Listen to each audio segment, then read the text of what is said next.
Gold, trusted gold buyers. మీరు తాకట్టు పెట్టిన బంగారాన్ని విడిపించి ఈ రోజు ఉన్న మార్కెట్ ధరకు కొనబడను. మీరు చేస్తున్న అన్ని కేసులు చెప్పుకొచ్చారు. ఒక కేసులో పోలీసు కరెక్ట్గా ఎవిడెన్స్ ఉంది కాబట్టి నేను ఆ అక్యూజ్డ్కి అంటే మీ క్లయింట్కి న్యాయం చేయలేకపోయిన కేసు ఏముంది?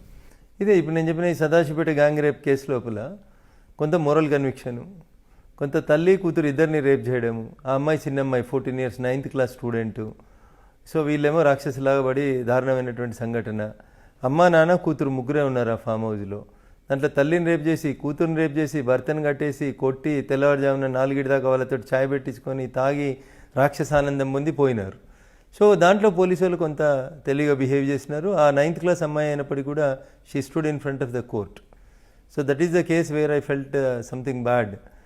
మోరల్గా కూడా నేను సరేలేనేమోలే అంత ఆర్గ్యూ చేయడం కూడా కరెక్ట్ కాదేమో అన్నట్టు ఒక రకంగా జడ్జి గారి ఫీలింగ్స్ కూడా చూస్తూ ఉంటే బెంచ్ మీద నుంచి ఈ కేసును ఆర్గ్యూ చేయడం అవసరం అనేటువంటి రీతిలో రాహభావాలు కనబడ్డము. సో నేను ఎంత కన్విన్స్ చేసే ప్రయత్నం చేసినా ఇంకా నాకు అర్థమైపోయింది the mood of the court is something different అని అనుకున్నప్పుడు మనం కూడా ఏం చేస్తాం మురళి గారు, సరే మనం ప్రయత్నం చేసాం, బ్యాడ్లకు ఆ పిల్ల ఎవిడెన్స్ గట్టిగా చెప్పింది కాబట్టి ఎదవలు పోతున్నారు అనుకుని వదిలేయాల్సి వచ్చింది తప్ప తర్వాత వాళ్ళు పూర్తిగా కన్విక్షన్ పడింది, వాళ్ళకి లైఫ్ పడింది, దే ఆర్ ఇన్ ద జైల్లో ఉంది. ఓకే. తర్వాత మీరు అన్నట్లుగా మోరల్స్ అంటే మీకు మీలో ఉన్న మానవత్వం ఒక్కసారి బయటకు రావడం అంటే ఆ పిల్ల ఎవిడెన్స్ చెప్తూ ఏడ్చిన సందర్భం లోపల చూస్తే ఏ క్రిమినల్ అడ్వకేట్ కూడా కొంత క్రాస్ చేసే సమయంలో ఇబ్బంది పెడతాడు. ఆ చిన్నపిల్ల తెలియకుండా అంకుల్ ఇట్లా చేసినారు అట్లా చేసినారని విట్నెస్ బాక్స్లో నిల్చొని చెప్తున్నప్పుడు ఆ పిల్లకి జరిగినటువంటి అన్యాయాన్ని గురించి వింటున్నప్పుడు జనరల్గా ప్రతి ఇంట్లో స్త్రీలు ఉంటారు కాబట్టి కొంచెం ట్రయల్ చేసేటప్పుడు మనకెంత అమ్మాయిని క్రాస్ చేయాలని ఉన్నప్పటికీ కూడా ఆ అమ్మాయి బాక్స్లో నిల్చొని అంకుల్ నాకు తెలియదు అంకుల్ ఇట్లా అవుతుందని ఇట్లా చేసినారు అట్లా చేసినారు అని అంటున్నప్పుడు కొంచెం ఎక్కడో ఒక దగ్గర మనిషి అనేటువంటి కొంత ఫీల్ వచ్చినప్పుడు you can do proper justice there Murali గారు. ఓకే సరే, ఇక మనం లేటెస్ట్గా దిశ కేసు వరకు వస్తే దిశ కేసు సంబంధించిన విషయాలు మాట్లాడే ముందు మీరు ప్రొఫెషనల్ అడ్వకేటా, కమర్షియలా, సర్వీస్ మోటవా? సో నేను చేసిన మొట్టమొదటి మర్డర్ కేసు అని మీకు ఇందాక చెప్పినాను కదా మురళి గారు, దాంట్లో నేను ₹1 తీసుకోలేదు. ఉల్టా వాడు జైల్లో ఉంటే వాళ్ళ పేరెంట్స్ పట్టించుకోకపోతే రిలీజ్ అయిన రోజు బస్కిరాయిలు ఇచ్చి ఊరికి వెళ్ళి బుద్ధిగా బతుకమని చెప్పి పంపించినాను సార్. It all depends. మొత్తం త్యాగమే చేస్తామంటే త్యాగం చేస్తామని చెప్పను మురళి గారు, ఎందుకంటే నాకు కడుపు ఉంది, నాకు కుటుంబం ఉంది, బతకాలనే ఆశ ఉంది కాబట్టి. సో ఎవరికైతే పేయింగ్ కెపాసిటీ లేనటువంటి పేద ప్రజలు ఉంటారో, నిజంగా రఘునందన్ రావు మా తరఫున వచ్చి నిల్చుంటే మాకు న్యాయం జరుగుతుందని చాలామంది వచ్చి అడుగుతూ ఉంటారు. అట్లాంటి కేసులలో I don't expect anything Murali గారు. ఇప్పుడు మురళి గారికి పేయింగ్ కెపాసిటీ బాగుంది, బయట దగ్గర 1,00,000 తీసుకునే దగ్గర మురళి గారి దగ్గర 10 లక్షలు తీసుకోవచ్చు అనుకుంటే ఐ ఛార్జ్ హిమ్ 10 lakhs. ఎందుకంటే you have that paying capacity. ఇష్టం ఉంటే ఇవ్వండి, లేదంటే చాలామంది అడ్వకేట్లు ఉన్నారు వెళ్ళండి అన్నప్పుడు వాళ్ళు ఫీల్ అవుతారు. ఏమన్నారే మీరైతేనే కేసు గెలుస్తామనే విశ్వాసం కొద్ది వచ్చినాం సార్, మీరు ఎంత అడిగినా ఇస్తాం సార్ అన్నప్పుడు వీ విల్ టేక్ మనీ అక్కడ. అట్లాంటి కేసులలో తీసుకుంటాను. నాకు అంత మొహబ్బత్ ఏముండదు, ఎందుకంటే తప్పు చేసినాడని నేను ఫీల్ అవుతున్నాను కాబట్టి I will charge him like anything. ఎందుకంటే నా అవసరం చెప్పి నేరం చేసి మీ దగ్గరకు వస్తే మీరు కాపాడతారా? నేను అట్లా కూడా చెప్పలేదు మురళి గారు మీకు. నేనేం చెప్పినా, నేను వకాలత్ అనేది నా ప్రొఫెషన్.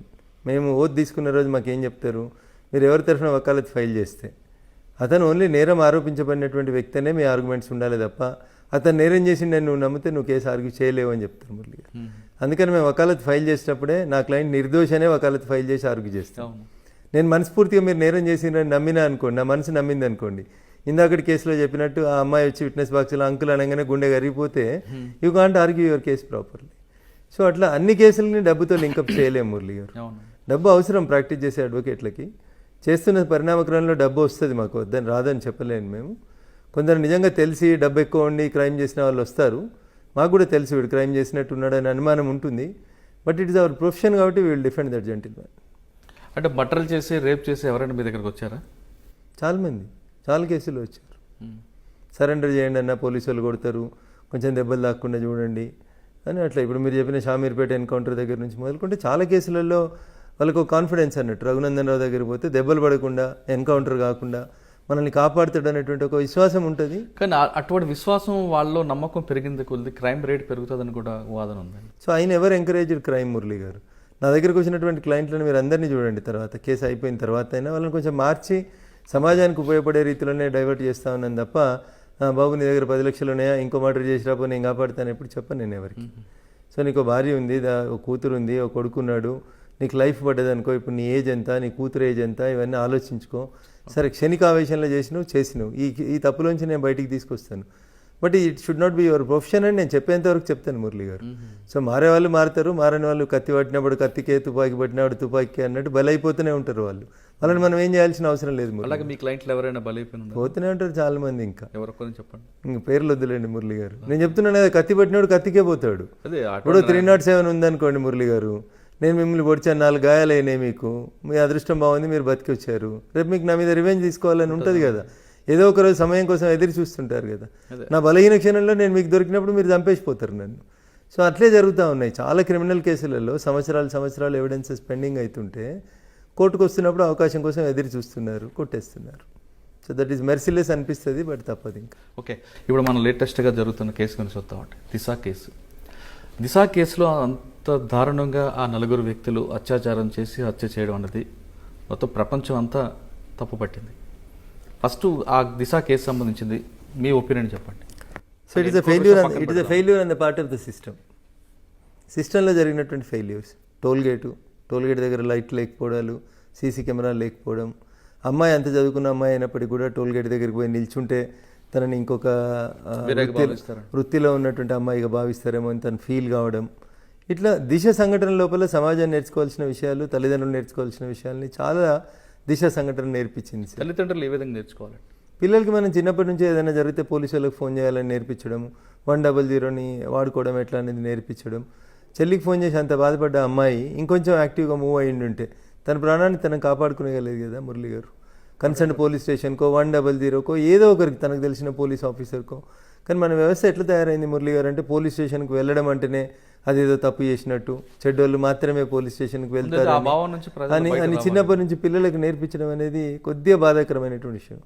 ఇప్పుడు బాగా అభివృద్ధి చెందిన దేశాలలో ఏం జరుగుతుంది, మిమ్మల్ని అమ్మ నాన్న కొట్టినా, స్కూల్లో టీచర్లు కొట్టినా, you call so and so number అని చిన్నప్పటి నుంచి టీచర్లే చెప్పి నేర్పిస్తూ ఉన్నారు. సో అంత బాగా చదువుకున్న అమ్మాయి, అంత మెరిటోరియస్ స్టూడెంట్ అయినటువంటి అమ్మాయికి 100 కాల్ చేయాలన్న ఆలోచన ఆ నిమిషం రాలేదు చూడండి. ఎందుకు? మన సమాజం అది నేర్పిస్తలేదు మనకి. ఆడపిల్ల అంటే తల్లిదండ్రుల పక్కనే ఉండాలి, తల్లిదండ్రులకే చెప్పుకోవాలి తప్ప పోలీసు వాళ్ళకి చెప్పుకోవద్దు అనేటువంటి ఆ ఫీల్లో ఉంటున్నామేమో మనం అనేది ఒకటి ఆలోచించాలి, మన కరికులం ఆలోచించాలి. సో అట్లాంటి బాధాకరమైనటువంటి సంఘటన వచ్చినప్పుడు తనంతలో తాను ఎదుర్కోవడానికి ఉన్నటువంటి మార్గాలు ఏందని తను ఆలోచించుకోలేకపోయింది. వెహికల్ వదిలేసి వెళ్ళిపోయింటే అయిపోయేది కదా మురళి గారు. ఎక్కడిపోతుంది నా వెహికల్, రేపు వస్తుందిలే, ఈ రోజు కాకపోతే. నాకంటే పంక్చర్ అయినటువంటి వెహికల్ని తీసుకొచ్చి టోల్ దెబ్బ దగ్గర నూకి ఆడ తాళం వేసిపోయి ఉంటే తెల్లారి వచ్చేది వెహికల్. సో చాలా ల్యాక్యునస్ కనబడుతున్నాయి అక్కడ మనకి. సీసీటీవీలో నిన్న మొన్న పోలీసులు రిలీజ్ చేసినట్టున్నారు, మీడియాలో కనబడుతుంది. లారీ రోడ్డు మీదకి ఎక్కుతున్న దృశ్యాలు కనబడుతున్నాయి. కానీ దిశను వాళ్ళు పట్టుకున్నటువంటి దృశ్యాలు కనబడుతున్న సీసీటీవీలు ఎక్కడున్నాయి మీకు? దిశను వాళ్ళు పికప్ చేసింది, బలవంతంగా లాక్కెళ్ళినటువంటి సీసీటీవీ ఫుటేజ్లు ఏవి? భద్రత మాదే, బాధ్యత మాదే అని చెప్పి పోలీసు వాళ్ళు ఏం భద్రత ఇవ్వగలిగినారు టోల్ గేట్ల దగ్గరనే? జనం ఉన్న ప్లేస్లోనే ఇట్లా జరిగితే జనం లేని ప్లేస్లలో జరిగే క్రైమ్లకి ఎంత ఇబ్బంది ఉంటుంది. ఇప్పుడు మీరు రింగ్ రోడ్ చుట్టూ రాత్రిపూట పోండి మురళి గారు, ఏంది మీ పరిస్థితి? ఏం లేదు అక్కడ మీకు. You have no support at all.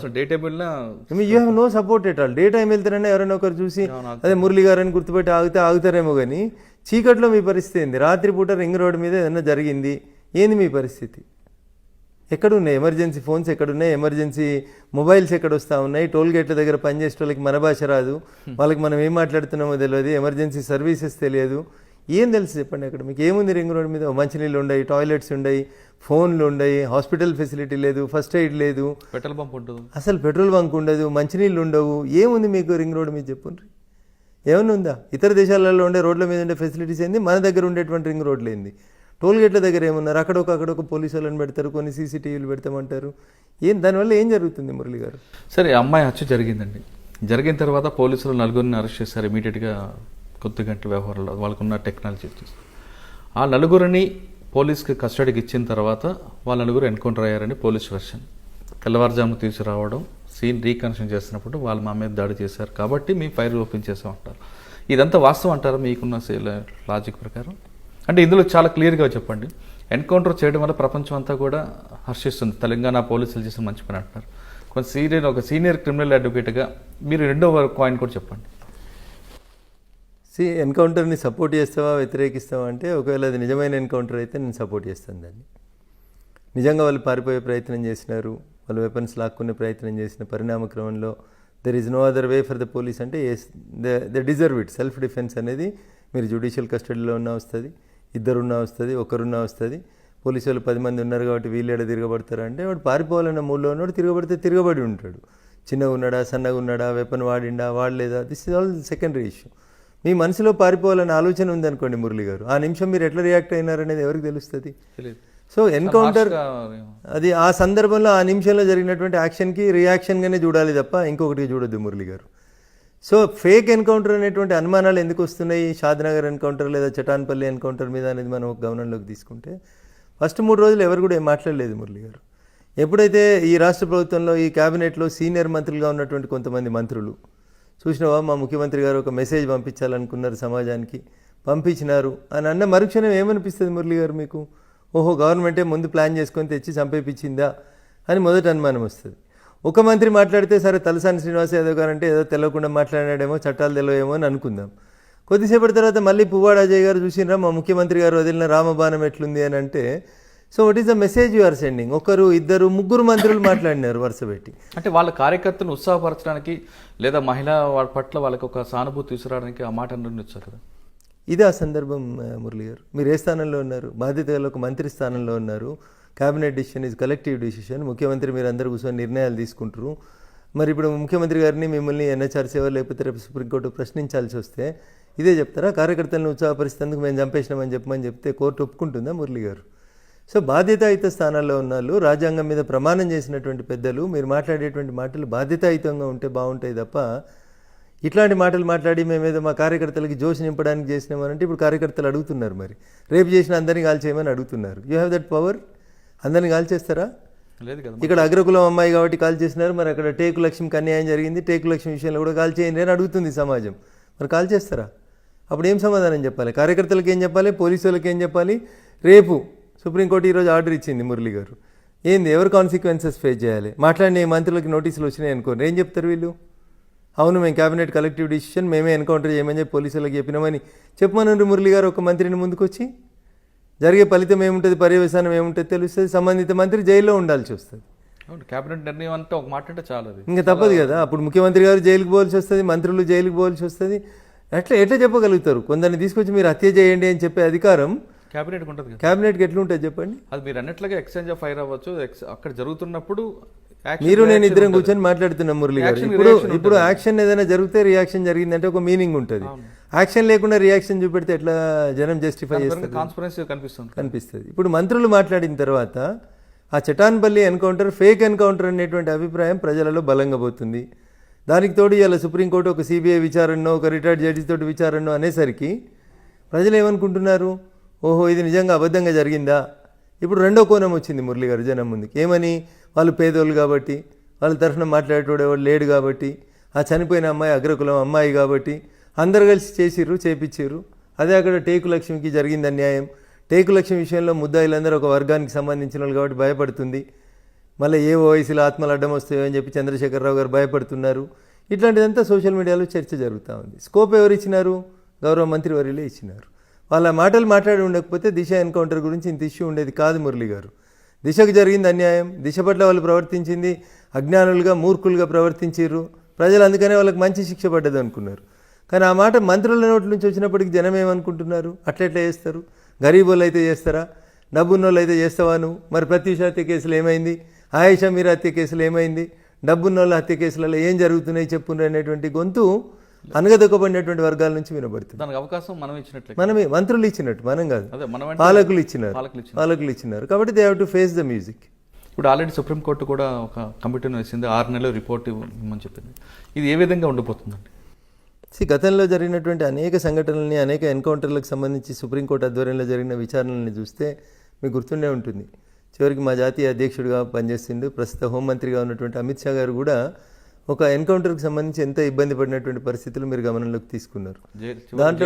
దాంట్లో కూడా సుప్రీంకోర్టు ఇన్వాల్వ్ అయ్యి సిబిఐ ఇన్వెస్టిగేషన్ చేసి అమిత్ షా చివరికి కోర్టు కేసును కొట్టేసింది. అది వేరే విషయం అనుకోండి మురళి గారు. కానీ ఈ ఫేస్డ్ లాట్ ఆఫ్ ట్రబుల్స్. ఆ రోజు గుజరాత్ హోంమంత్రిగా ఉన్నందుకు వారు ఎంత ఇబ్బంది పడ్డారో చూస్తారు మీరు. రాష్ట్రంలోంచి తాడీపారు కూడా ఇచ్చినారు, 3 నెలలు జైల్లో ఉండాల్సి వచ్చింది, రకరకాలైనటువంటి అవస్థల్ని ఫేస్ చేయాల్సి వచ్చింది. సో అల్టిమేట్గా కోర్టు ఆ కేసును కొట్టేసింది, అది వేరే విషయం అనుకోండి. బట్ ఒకవేళ ఫేక్ ఎన్కౌంటర్ అని సుప్రీంకోర్టు నిర్ధారణకు వస్తే ఎన్ని రకాలైనటువంటి ఇబ్బందులు వస్తాయి మురళి గారు. కాబట్టి బాధ్యతాయుత స్థానంలో ఉన్న కొందరు మంత్రులు చేసిన మాటలు పోలీస్ అధికారులను ఇబ్బంది పెడతాయేమో అనేది నాకు అనిపిస్తున్నటువంటి అంశం. సార్ ఫైనల్గా చెప్పండి, ఇప్పుడు ఇప్పుడు ఎన్కౌంటర్ ఫేకా కరెక్ట్ అన్నది సుప్రీంకోర్టు కమిటీ ఇచ్చిన నిర్ణయం మీద ఆధారపడి ఉంటుంది.